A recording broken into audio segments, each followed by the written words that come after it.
할렐루야. 네. 오늘은 부활절 6주입니다. 이제 다음 주면요, 예수님의 승천하시는 것을 기념하는 승천주일이에요. 네, 우리는 이렇게 때를 알고 있지만요. 사실 당시 성도들 입장에서는 부활한 주님과 함께 있으면서 이제 주님이 누구인지 조금 알겠죠. 부활하신 모습도 봤으니까. 근데 또 갑자기 가신다고 하시면 그것 또한 진짜 어찌할지 모를 만한 일이죠. 그리고 마음이 되게 어려웠을 것 같아요. 사실 승천하고 가신 다음에도 다시 오신다고 말씀을 하시는데, 근데 예수님이 우리와 함께 없는 이 상황에서 주님이 진짜 언제 오시려나? 어쩌면 이제 진짜 하늘만 쳐다보면서 그 날들을 기다리고 있었을 것 같아요. 곧 오신다고 하셨는데, 그죠? 하루하루가 지나고 또 예수님은 우리가 생각했던 것보다 늦어지시는 것 같은 그런 상황 가운데 제자들도 아마 놓여 있었을 거예요. 아마도 이를 고대하는 사람들은요, 함께 모였죠. 그래서 예수님이 생전에 하셨던 말씀, 그 말씀을 떠올리고 같이 모여 있었을 거예요. 그때 주님께서 이렇게 말씀하셨지, 맞아, 그때는 그랬어. 그래서 우리가 지난주에 가룟 유다가 나간 그때에 예수님이 우리에게 주셨던 그 새 계명을 함께 나누었죠. 그리고 예수님께서 죽기 전에 하신 말씀이지만 또 오늘 우리에게 요청하시는 말씀이 되기도 하는 그 새 계명을 우리가 받았어요. 사실 처음 교회들은 더 그랬을 거예요. 마지막 식사 자리 너희들 기억나니? 막 이러고, 사실 마지막일 거는 생각도 못했어. 막 이런 얘기도 했겠죠. 그러니까 근데 그날 생각해보면 예수님이 일어나셔갖고 우리들의 발을 닦아주셨잖아.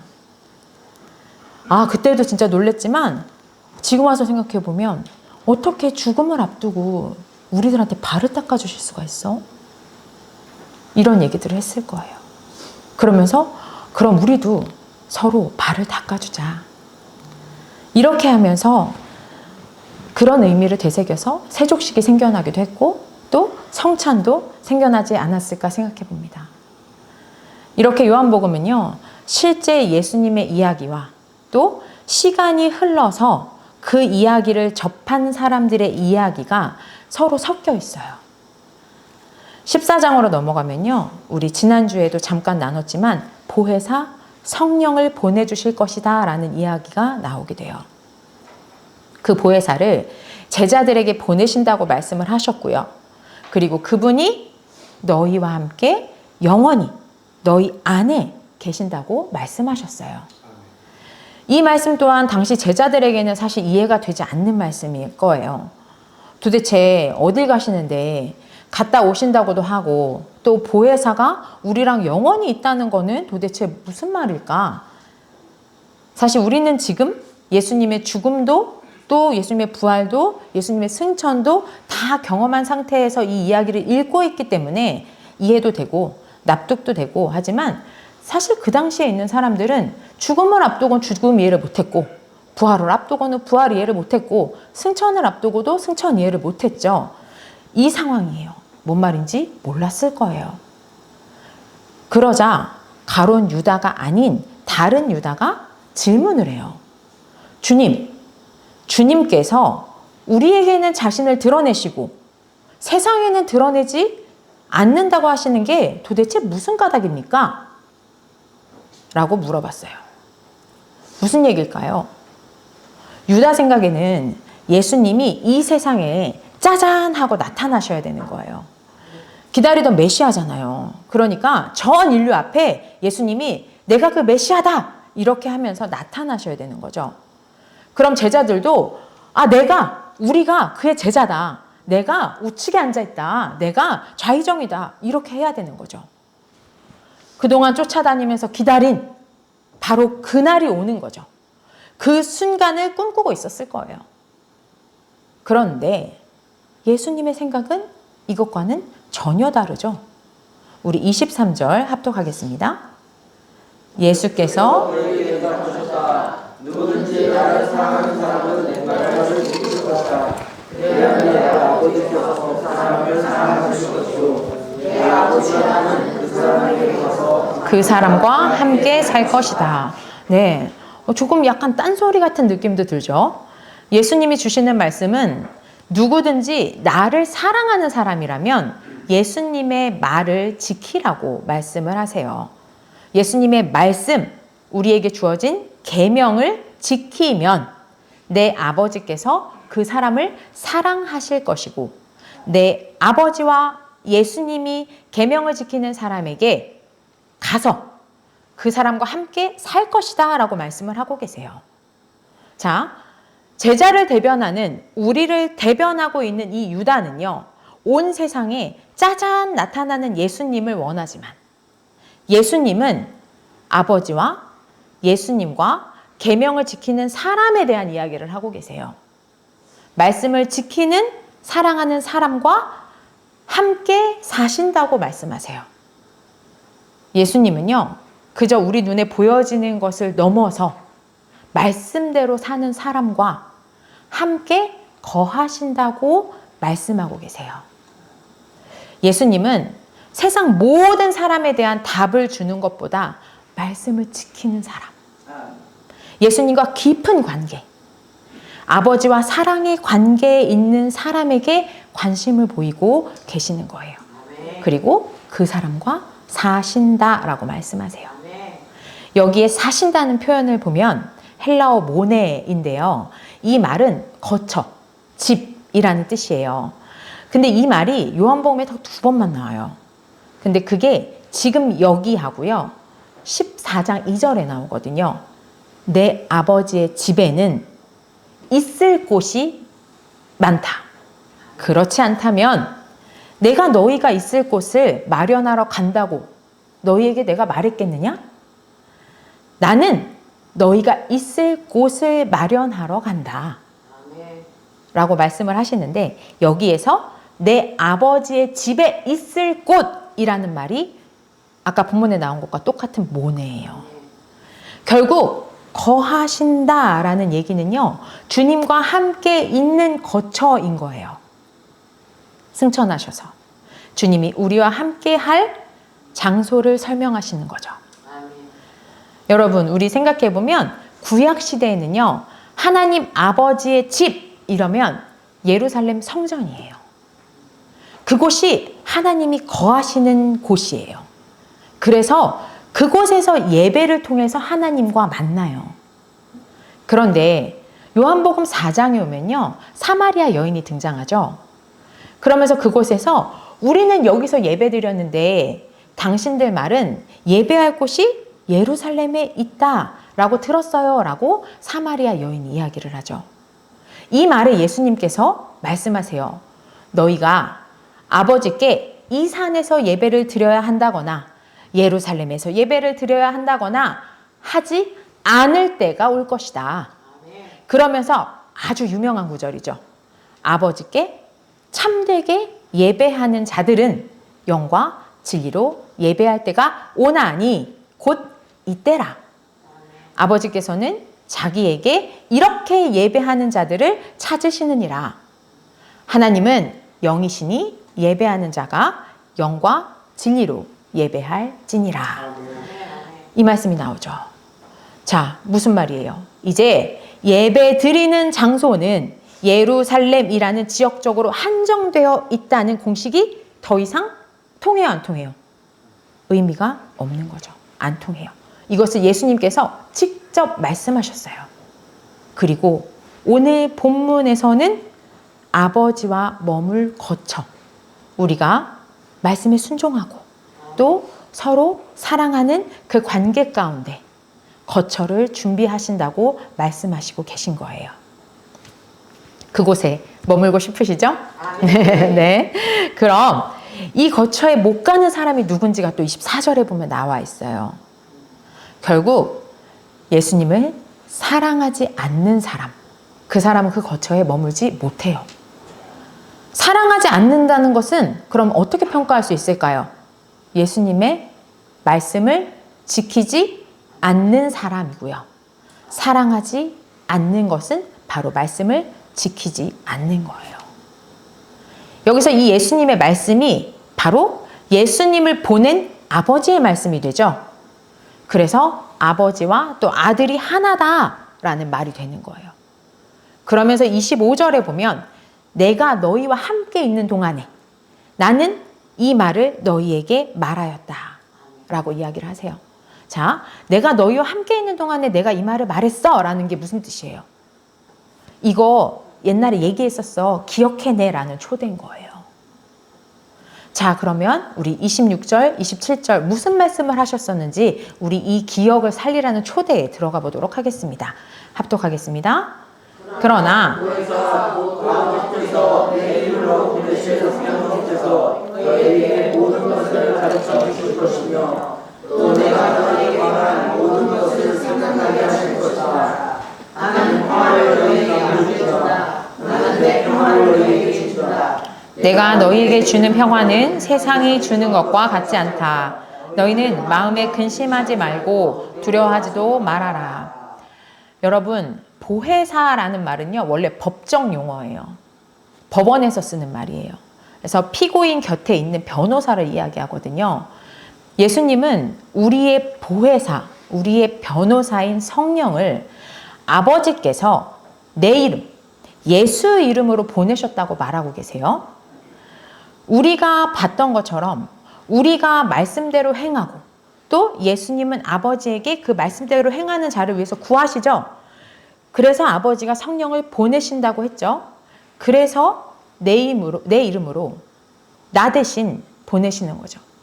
이름이라고 하는 건 정체성이에요. 자신을 뜻하는 거거든요. 그래서 예수님이 예수님의 이름으로 보낸다고 한다는 것이 놀라운 일인 거죠. 그리고 그 예수님의 이름으로 보내신, 나 대신 보내신 분이 결국 성령, 우리를 돕는 보혜사이신 거예요.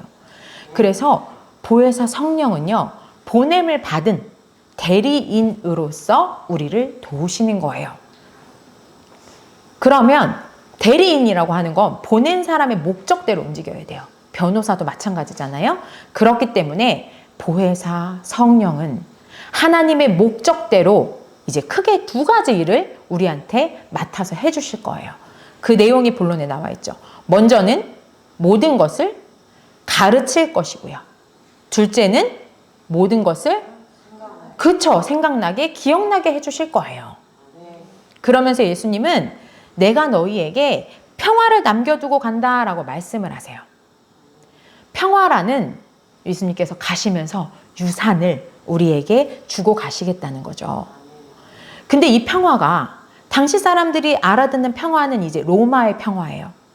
그런데 세상에서 말하는 평화랑 다르다라고 말씀을 하세요. 그래서 우리 마음은 앞으로 이미 예수님 알고 계세요. 우리 마음이 흔들릴 거예요. 뒤흔들리고 겁나는 상황이 올 거예요. 이 상황이 되어도 두려워하지 말아라 라고 말씀하세요.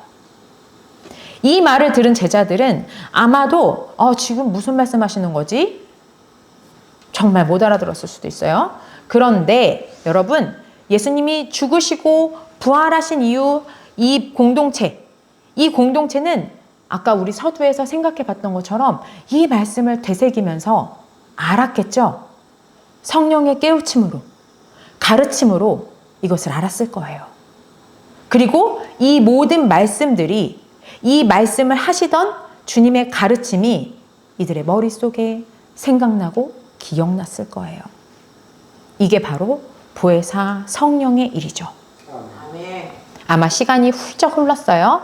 그래서 요한복음을 받아서 이제 이 책을 읽고 있는 공동체, 그 교회도 마찬가지였을 거예요. 바로 알아들었겠죠. 예수님이 말씀하신 거였구나. 그래서 우리가 이렇게 예수님의 말씀을 기억하고 또 참 가르침을 받는 거, 이거 모두 보혜사 성령의 역사구나. 그러면서 지금 또 우리 공동체는 어렵고 핍박도 있고 갈등도 있지만 세상과는 다른 평화를 주고 가셨으니까 우리는 버티고 견딜 수 있구나. 두려워하지 않아도 되는구나. 우리가 작은 팔레스타인이라는 마을에 살았던 너무나 흔한 당시 이름이죠. 예수라는 이름을 가진 이 사람의 이야기를 지금도 기억하고 이것을 참 가르침으로 받아들일 수 있는 거, 이거 모두 하나님이 보낸 예수님의 대리인 성령의 역할 때문입니다. 그래서 당시 요한 공동체는요, 같은 동족 유대인들의 핍박과 또 외부의 박해 가운데서 평화를 기억했어요. 그리고 두려워하지 않고 버틸 수 있었어요. 지금 우리들의 삶도 껑충 시간이 흘러서 마찬가지겠죠. 각자의 어려움이 있습니다. 학업과 취업과 세상을 살아가는 것 자체에 대한 모든 두려움, 질병에 대한 두려움, 물질에 대한 두려움, 이런 것 가운데서 주님께서 평화를 주신다고 요한복음에서 이미 약속하셨지. 그래서 두려워하지 말라고 했지. 보혜사 성령의 역사로 말미암아 이 말씀을 배우고 또 오늘 우리는 이것을 기억하고 이것을 지키며 살 수 있는 거예요.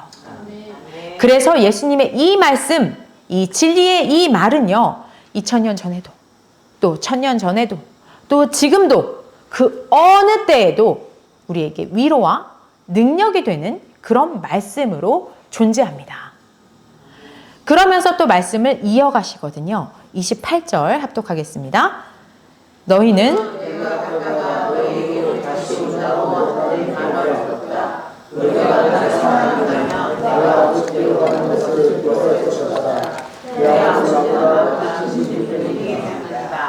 자, 우리 죽음을 앞둔 예수님이 하신 이 말씀은요, 부활에 관한 말씀이겠죠. 내가 갔다가, 내가 죽었다가 다시 온다. 부활한다. 그래서 아버지께 가는 것, 내가 죽는 것, 나보다 크신 이거 주님의 주관하에 일어나는 일이다. 이것도 그러니까 나는 기뻐한다. 지금은 몰라도 지나고 보면 이 말씀이 얼마나 안심이 되고 위로가 되는 말이었을까요? 어디를 가신다는 건지, 하나님이 나보다 크시다고 말씀을 하시는데 너무나 어려운 이 말씀이 예수님이 죽으신 다음에, 예수님이 다시 오신 다음에 이 모든 것을 경험한 또 요한복음의 이 글을 읽고 있는 공동체에게는 정말 안심되는 말씀, 정말 위로가 되는 말씀일 거예요. 우리가 어렵지 않을 때는 이 말이 무슨 말인지 못 알아들어요. 근데 일이 생기고요, 두려움 가운데 놓이게 되면 알죠. 기억이 나죠. 아, 그래. 예수님이 죽으신 것, 예수님이 부활하신 것이 다 하나님의 뜻대로 아버지께 향한 걸음이야. 그 크신 아버지가 가장 좋은 방향으로 인도하시잖아. 보이는 현상은 죽음이에요. 치욕스러운 죽음, 십자가의 죽음이에요. 그렇지만 확신할 수 있죠. 또 지금 예수님의 재림을 기다리는 우리들도 마찬가지예요. 그래, 예수님은 승천하셨고 거기서 아버지랑 우리를 위해서 거처를 마련하고 계시고 예수님은 분명 다시 오실 거야. 예수님은 우리에게 말씀하신 것처럼 거처를 준비하고 다시 오실 거고, 우리는 예수님을 사랑하고 이 땅에서 그 계명을 지키고 기다리면 되는 거야. 예수님은 늘 말씀하신 대로 행하셨잖아요. 이루셨어. 이렇게 생각하고 오늘을 살 수 있는 힘이 되는 거죠. 아멘. 그래서 예수님이 29절에서 말씀하셨어요. 지금 나는 그 일이 일어나기 전에 미리 너희에게 말하였다.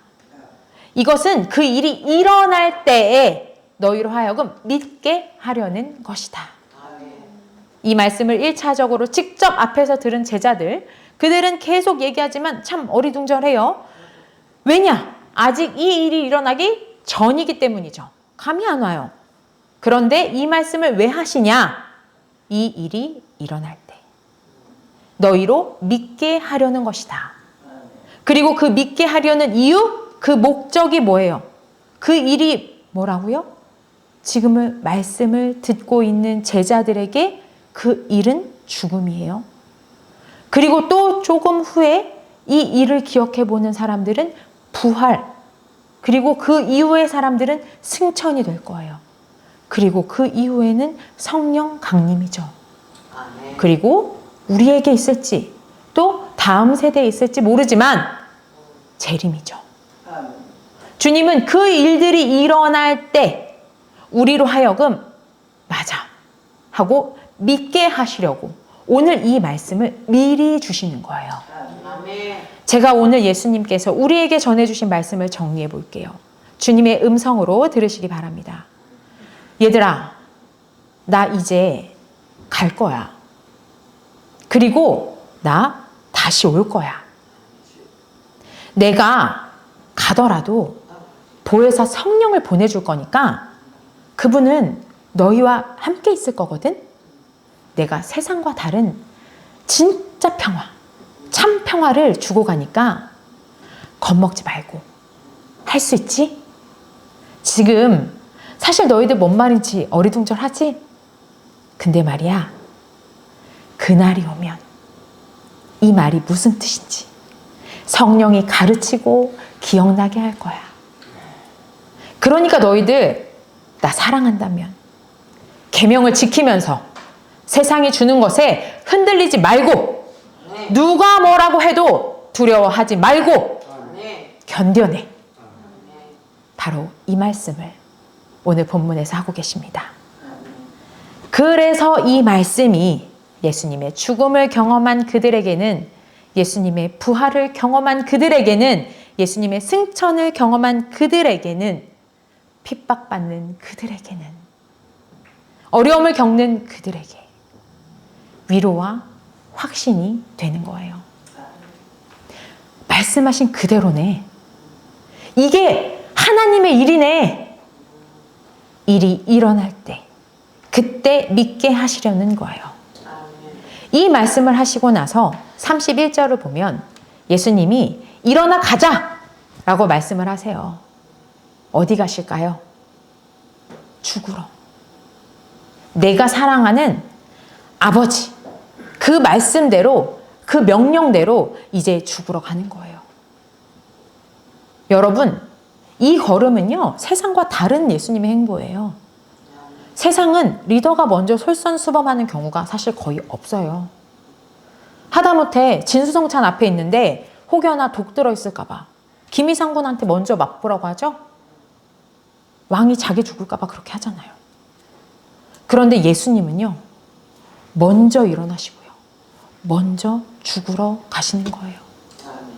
하나님을 사랑함을, 내가 정말 아버지께로 간다는 거, 아버지와 함께하는 것이 진짜, 이게 진짜 기쁨이야. 이거 진짜 참이야. 이거를 확신하시고 일어나 가자 하시는 거예요. 죽으러. 사랑하는 성도 여러분, 믿음을 나타내는 헬라어 피스티스라는 말은요, 믿다라는 의미와 함께 충성이라는 뜻이 있어요. 여러분의 걸음은요, 확신에 찬 충성이어야 합니다. 예수님의 이 걸음, 일어나 가자 하셨던 이 걸음이 정말 확신에 찬 충성이었거든요. 이 일이 일어날 때 예수님의 말씀과 함께 이 걸음이 여러분에게도 꼭 기억날 거예요. 믿음으로 일어나 죽음의 길을 담대히 가시는 예수님을 성령께서 우리에게 가르치시고 또 기억나게 하시는 거예요. 여러분, 오늘 우리 예수님의 말씀과 또 그 말씀대로 일어나 사신 이 삶이 정말로 시공을 초월해서 우리에게 위로가 되고 충성할 능력이 되지 않습니까? 영원한 말씀이죠. 요즘 우리 인스타나 유튜브 같은 거 보면 많은 매체들에 이런 거 나와요. 누구에게나 위로가 되는 말, 누구에게나 능력을 주는 말, 위로와 힘을 주는 노래, 이런 게 정말 많아요. 정말 요즘 사람들 참 힘든 것 같아요. 그런데 사랑하는 성도 여러분, 참 위로와 참 능력이 오늘 이 자리에서 선포되었습니다. 이 말씀은요, 여러분의 평생에 주님 다시 오시는 그날까지 성령께서 여러분에게 가르치실 거예요. 그리고 여러분에게 기억나게 하실 거예요. 그로 인해서 여러분은요, 삶의 모든 순간에 어떤 어려움 가운데서, 어떤 위험 가운데서 그때마다 주님의 이 걸음이, 주님의 이 믿음이, 주님의 이 충성이 여러분에게 위로가 될 것이고 능력이 될 거예요. 그래서 여러분은 이것으로 말미암아 모든 난관을 헤쳐나가며 예수님을 더욱 사랑하고 더 충성하는 삶을 살면서 이 땅이 줄 수 없는 평화를 누리게 될 것입니다. 우리 이를 위해서 함께 기도하기 원합니다. 주님, 우리와 함께 하여 주시니 감사합니다. 보혜사 성령께서 영원히 우리와 함께 하신다고 약속하셨고, 그렇게 주님께서 우리와 함께 거하시니 우리가 2000년 전 이 일이 생생하게 기억납니다. 주님의 가르침을 떠올리면서 그 가르침대로 살기를 원합니다. 주님 앞에 기도하면서 나아가겠습니다. 주여 아버지 감사합니다. 주여 아버지 하나님, 어리둥절하고 무슨 말인지도 못 알아듣겠는 이 제자들에게 주님은 진리를 선포하십니다. 왜냐하면 이 진리는 결코 변할 일이 없기 때문입니다. 이 진리의 말씀을 붙들고 있기 때문에 우리가 믿음으로 오늘도 이 말씀을 믿고 기억하면서 아버지 살아갈 수 있습니다. 아버지 하나님, 저희들에게 주님의 계명이 주어졌습니다. 아버지 하나님, 주님의 순종하시는 걸음이 먼저 있었습니다. 그래서 주님, 저희들이 이 길을 가길 원합니다. 가자, 일어나 가자. 주님께서 믿으시고 예수님께서 순종하신 그 걸음을 저희 또한 따라가겠습니다. 주님, 아버지 하나님께서 주시는 평화, 아버지 하나님 잠잠해 보이나 아무것도 아버지 하나님 제대로 된 것이 없는 그 평화가 아니라 주님께서 진정으로 아버지 우리를 위해서 주님과 함께할 거처를 마련하고 계시다는 그 약속을 붙들고 저희들 참 평화를 위해서 아버지 하나님 혼란스럽고 어려운 것 같고 아버지 하나님 상황은 납득되지 않더라도 아버지 하나님 주님의 그 충성된 걸음, 죽음까지 압도한 그 걸음을 저희들이 나아갑니다. 주님 함께하여 주시옵소서. 주님 함께 하시니 감사를 드립니다. 주여 아버지 함께 하시니 감사를 드립니다. 보혜사 성령께서 우리와 매 순간마다 아버지 하나님 이를 가르치시고 기억나게 하시니 주님 감사를 드립니다. 우리들이 이 길을 함께 나아가길 원합니다. 주님 붙드시고 주님 도와주시옵소서.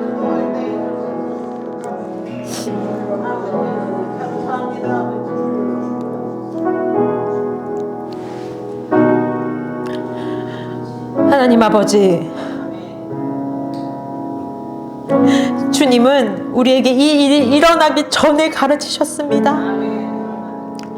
그리고 가르치신 말씀대로 죽음을 향한 충성된 걸음을 걸으셨습니다. 이는 아버지가 나보다 크신 분이심에 대한 깊은 확신과 깊은 사랑의 관계 안에 계셨기에 가능한 줄 압니다. 주님, 저희 또한 보혜사 성령의 도우심으로 예수님의 승천과 재림 사이에 이때 재림이 일어나기 전 가르침을 받았으니 이 가르침에 합당하게 말씀대로 승천하신 주님을 믿고 재림하실 주님을 기억하고 주의 가르침에 합당하게 살아가게 하여 주시옵소서. 모두가 다른 환경, 다른 처지, 다른 어려움 가운데 놓여 살고 있지만 어떠한 처지도 어떠한 환경도 뛰어넘으시는 주님의 말씀으로 진정한 참 위로를 받게 하시고 능력 있는 삶을 살게 하여 주실 줄 믿습니다.